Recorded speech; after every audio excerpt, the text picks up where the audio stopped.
همین گرد درباره عموما نبود. یکون کس در این موضوع گپ نمیزد. تا زمانی که حبیب چمپیون نشد، حبیب مشهور نشد.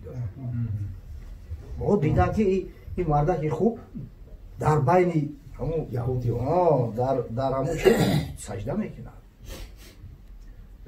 خدا یکاو یگانه میگه. وای بیس پراویل یک نمودی سپورت هست. اگر با شرطی که همون شرطهای قیمار نداشته باشه، یعنی چیزی که حرامش میگردونه. این هم همین مثل بوکس و مثل گوشتین و مثل شمشیر بزنی چی میگن شنو؟ انا هستی که چند نمودو هستی سابلش جدای ششکش جدای فختوانی همین یک نمودی سپورت هست. وقتی که سپورت کانتاکت نشید بخوی نخوی او حتما امکان نداره که به تراوما شود. هر چیزی کانتاکت نمیشه. همه گوشتین تروماتیسکی است. میزنم پو میشکنه، سر معیب میشه و ساتریسه نمیگیرم بسیارش. پولاتوی شده است که گردن شکسته است میگم. هر چیزی باشه. خیال میکنه اصوری تراوما نداره. ایوره هست میزنم معیب میشه و چندین نفر مردن. این بهونه شده نمیتونه. وقتی که سپورتش گفته سپورت هر چیزی که برای سلامتی انسان مفید است. انسان مقصد که فیزیکی نگروزکا میتاب که دویم تونوس دای انشالله بخیر انا اکی یک گپ است. همین هم خیال میکنم که پدچکای همون کسایی هستند که او قدر به همین اسلام میل ندارن باور کنید. همه همیش پدچک یهود رفته است. چی با همین گپ درباره عموما نبود. یکون کس در این موضوع گپ نمیزد. تا زمانی که حبیب چمپیون نشد، حبیب مشهور نشد. ما دیدن که این مردک خوب در بین همون یهودی در همون چه سجده میکنه. خدا یکاو یگانه میگه. مردک همون هنر داره، همون هنرش در اسلام صرف کرده است. همین سببگاری زیاد شده است که مسلماناش نیست. این بی تاثیر نیست. ای موعظه ملوحده بلشیکای او همیشه زیادترک است. این اگر در مجموع بگیری همین دوملو دعوت شوی است و فقط این یک سخن دعوت محمد علی است. میلیون ها نفر محمد علی سببگار شدی در امریکا اسلام قبول کردن. آدمای عادی نیست، سپرسمنای کلون، آدمای مشهور، هر کدومش در ساحه خودش اتوریته تا میپرسی. من سال 2009 در امریکا بودم دیدم واقعا سبب اسلام قبول کردن چی بود؟ میگم محمد علی. او خدای تو هم مقصد که هم غیرتش دو داد قوتش دو داد بود در برابر این کلای خوری نداشت. گابزن بود. گاب میزد. دفاع میکرد از دینش. همه حبیب هم خیلی است. یک توپاگالو نیست یا که بسیار اسپاسمنو خم افکار نکنن. مردک که با سواد جواب میگه. جواب ژورنالیست‌ها را ببینید چه خوشگل میزنن. مردک منطقی صحبت میکنه. جونی بعضیو تنگی کرده بعد همیشه قبضه داشت. ولی درست نیست.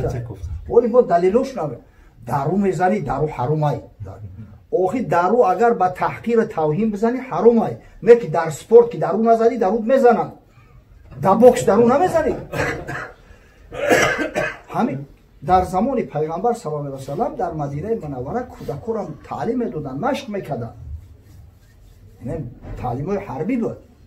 در اول چو میدادن شو. چو خطی هم دیگر هم قیم میزدن که اینم ابرون و سمازشیت و اتک و همین چیزا را یاد چو میدادن. میزدن سرو را میکفوندن، دستو را میشکستن.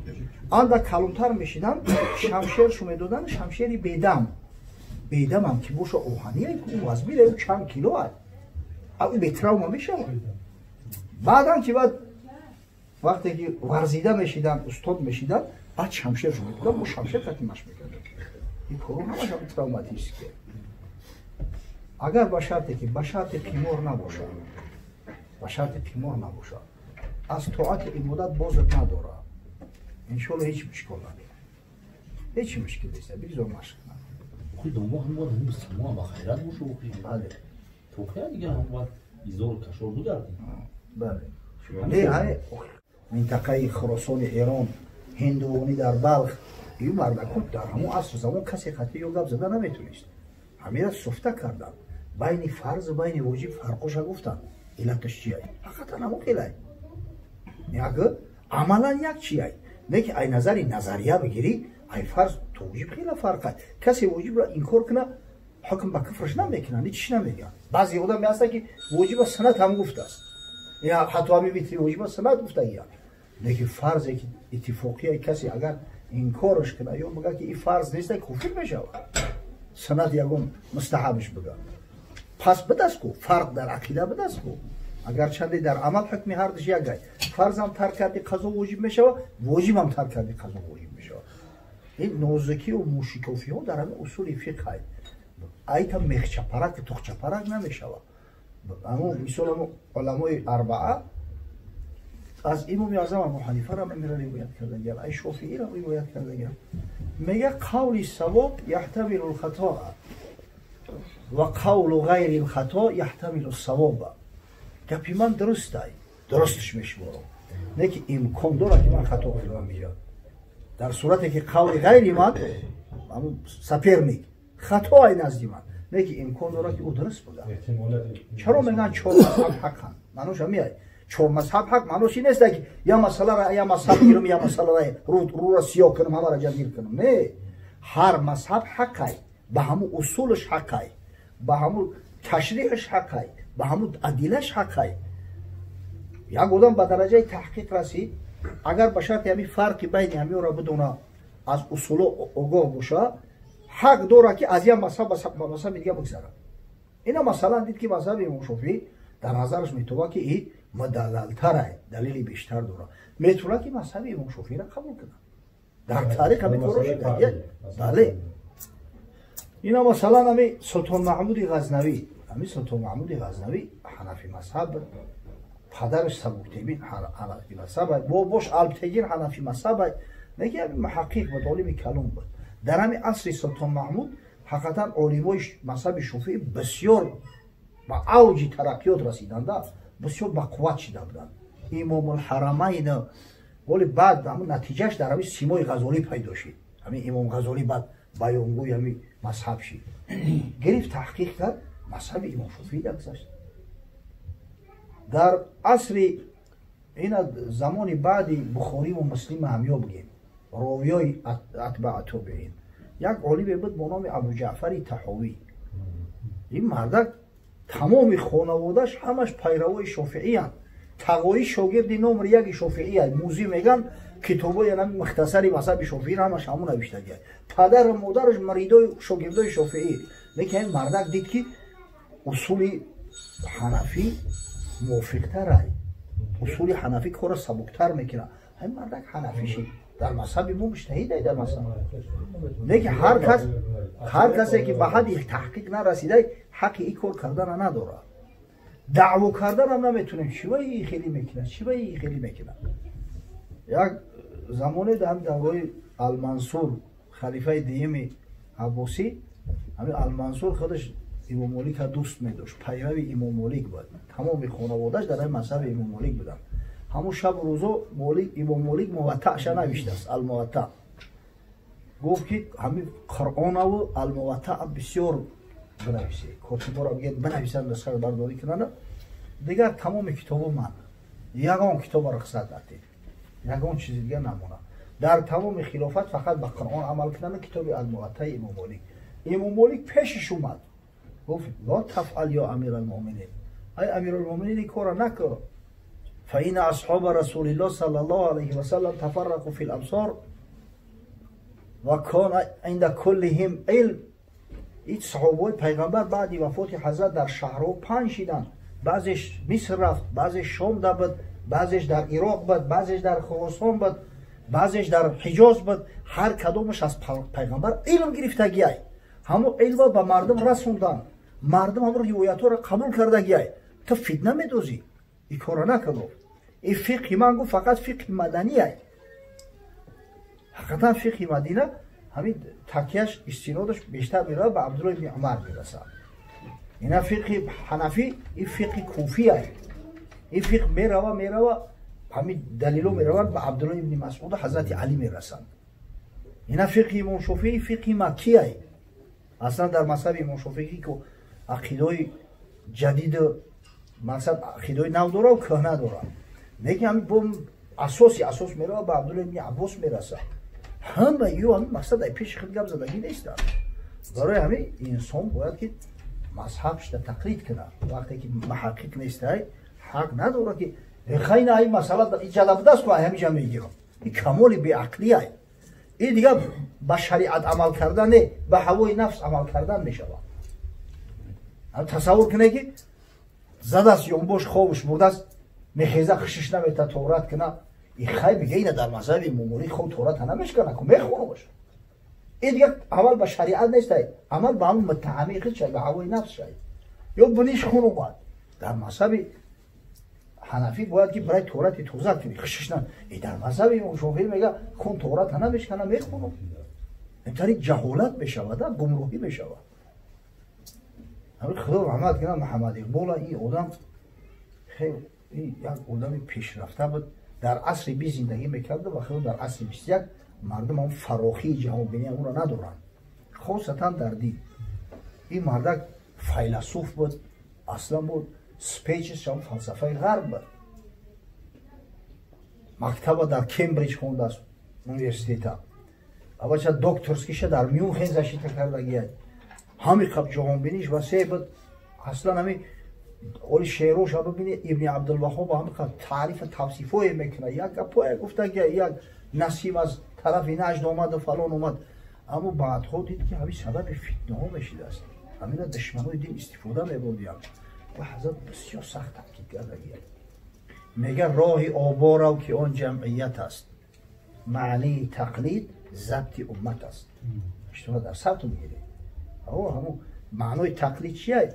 در یک جا امت ضبط کردن که نتاری نامعقولی نکنن و گمراه نشوند یک پیرهای برای گم نشیدن ایره باید پیرها برای اجتهاد در زمان انحطاط قوم رو در همه پیچد بیساد در این عصر زمان ما میگه کسی دعوای اجتهاد میکنه مردم گمراه میکنه ز اجتهاد عالمان کم نظر اقتدا بر رفتگان محفوظ تر از این علمای بدبختی که به خاطر وظیفه و منصب شده دینشون هم میفروشن مردم هم میفروشن خیانت به شریعت دین میکنن اقتدا به همون بزرگایی که پیش گذشته بودن خیلی محفوظ تره عقلت میگیره که مردک به خاطر اون که منصب قاضیگی را نگیره مشت شلاق به کلا گرفت حبس به کلا گرفت همین فکر میگیری به خدا میگوی افسانه باشه در بعضی سری ما نمیگنجه در این زمان سومتن مردم شیرز بازی میکنن این وظیفه را بگیرن او رو مجبورش کرده است که بیا قاضی شو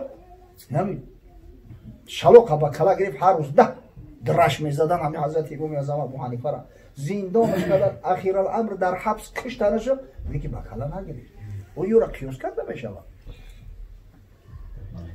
فکرشون رسد همه باریکتر ورعشان با مصطفی نزدیکتر اون مردکا جاسوس اگنتای سریو نبودن ای مسد نبودن یک تقوی داشتن طرز خدا داشتن حضرت همین قدر تاکید کرده است که به همین بزرگی و به همین وسع اندیشه هاش ولی هر چی را بهونه کردن در کار نیست متاسفانه این همین فتنه ها در خود به حد زیاد رفته است من نمیدونم این چی درده گمان میکنم همین کسایی که فتنه کرده استیان امروز یا مربوطه استفاده شو بگیستیان شاید برای یگون غرض یگون پلانای کلانتر باشه نه که به خدا استفاده شو کرده استیان الحمدلله و حنفی مذهب میگن برخلاف مذهب حنفی گپ میزنن فتوا میتن مردم گمراه میکنن ولی هم مجوده با گپ درباره نمی مویه بقا رفته است مویه بقا کشکار حلال بوده است